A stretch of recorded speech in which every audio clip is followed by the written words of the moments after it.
Guys, ngomongin soal kiamat, pasti kiamat bakal terjadi kan? Namun gak ada yang tahu tuh kapan itu akan terjadi. Meskipun demikian, kita bisa mengetahui tanda-tanda akan terjadinya kiamat. Salah satu tanda akan terjadinya kiamat adalah munculnya Dajjal laknatullah.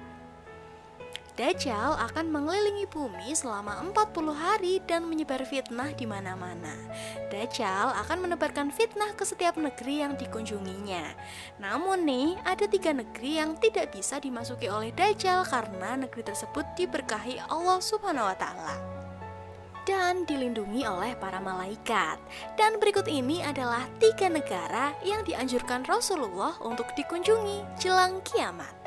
Kira-kira apa aja ya? Penasaran kan? So, simak terus video ini ya. Dan buat kamu yang belum subscribe, yuk subscribe dulu dong biar kamu gak ketinggalan info seru lainnya. Yang pertama, Mekah dan Madinah. Mekah adalah salah satu negara yang direkomendasikan oleh Nabi untuk ditinggali. Pasalnya, kota suci umat Islam ini akan terbebas dari fitnah Dajjal yang kejam. Berdasarkan hadis Nabi Muhammad SAW, Allah Subhanahu wa Ta'ala menjamin bahwa negara ini akan dijaga oleh malaikat dari fitnah Dajjal. Tiada suatu negeri pun melainkan akan diinjak oleh Dajjal, kecuali hanya Mekah dan Madinah yang tidak. Tiada suatu lorong pun dari lorong-lorong Mekah dan Madinah itu, melainkan di situ ada para malaikat yang berbaris rapat untuk melindunginya. Kemudian Dajjal itu turunlah di suatu tanah yang berpasir di luar Madinah. Lalu kota Madinah bergoncanglah sebanyak 3 goncangan. Dan dari goncangan-goncangan itu Allah akan mengeluarkan setiap orang kafir dan munafik dari negara Mekah dan Madinah.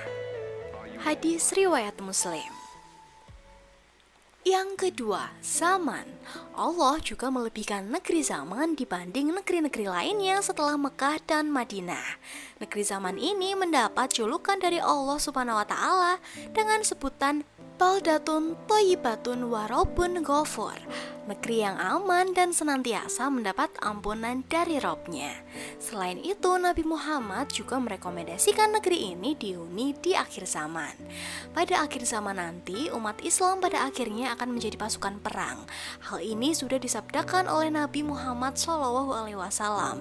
Dari Abdullah bin Hawalah mengatakan, Nabi SAW bersabda, pada akhirnya umat Islam akan menjadi pasukan perang, 1 pasukan di Syam dan 1 pasukan di Zaman, dan 1 pasukan lagi di Irak. Hendaklah kalian memilih Syam, karena ia adalah negeri pilihan Allah. Allah kumpulkan di sana hamba-hamba pilihannya. Jika tidak bisa, hendaklah kalian memilih Zaman, dan berilah minum hewan-hewan kalian dari kolam-kolam di lembahnya. Karena Allah menjamin untukku negeri Syam serta penduduknya. Hadis riwayat Abu Daud, Imam Ahmad, Al-Hakim, dan Ibnu Hibban. Dinilai sahih oleh Al-Hakim dan Al-Albani. Dari Abu Hurairah radhiyallahu an, dari Nabi SAW, beliau bersabda, penduduk zaman telah datang kepada kalian. Mereka adalah orang-orang yang paling luluh hati dan paling lembut hati. Keimanan ada di zaman dan hikmah ada di zaman. Hadis riwayat Bukhari Muslim. Dari sahabat Sauban berkata, Rasulullah SAW telah bersabda, sesungguhnya kelak aku akan berada di samping telagaku.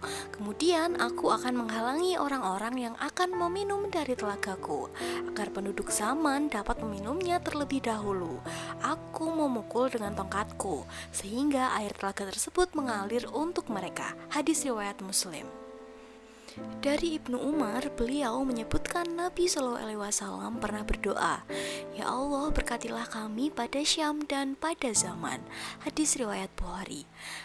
Lantas, adakah doa yang lebih mujarab dibanding doa Nabi? Yang ketiga, Syam. Negeri Syam juga menjadi salah satu negeri yang disebut-sebut Rasulullah dan mendapat keberkahan dari Allah. Negeri ini senantiasa dijaga malaikat sehingga baik dihuni pada akhir zaman nanti. Beruntunglah negeri Syam, sahabat bertanya, mengapa? Jawab Nabi SAW, malaikat rahmat membentangkan sayapnya di atas negeri Syam. Hadis riwayat Imam Ahmad. Dijelaskan Nabi bahwa Syam merupakan pusat negeri Islam di akhir zaman. Nantinya disinilah akan menjadi tempat huru-hara dan peperangan dahsyat. Pada akhirnya umat Islam akan menjadi pasukan perang. Satu pasukan di Syam dan satu pasukan di Zaman. Dan satu pasukan lagi di Irak. Ibnu Hawalah bertanya, "Wahai Rasulullah, pilihkan untukku jika aku mengalaminya." Nabi Shallallahu Alaihi Wasallam, "Hendaklah kalian memilih Syam, karena ia adalah negeri pilihan Allah, dan Allah kumpulkan di sana hamba-hamba pilihannya. Jika tidak bisa, hendaklah kalian memilih Zaman, dan berilah minum hewan kalian dari kolam-kolam di lembahnya. Karena Allah menjamin untukku negeri Syam dan penduduknya." Hadis riwayat Imam Ahmad. Al-Masih Dajjal akan datang dari arah timur. Ia menuju ke Madinah hingga berada di balik Uhud. Ia disambut oleh malaikat, maka malaikat membelokkan arahnya ke Syam. Di sana ia dibinasakan. Hadis riwayat Imam Ahmad. Saat ini negeri Syam merujuk ke sejumlah tempat di Timur Tengah seperti Lebanon, Palestina, dan Suriah. Nah guys, itulah tadi 3 negeri yang dianjurkan oleh Rasulullah SAW untuk dihuni jelang kiamat. Thank you for watching and see you next video. Bye bye.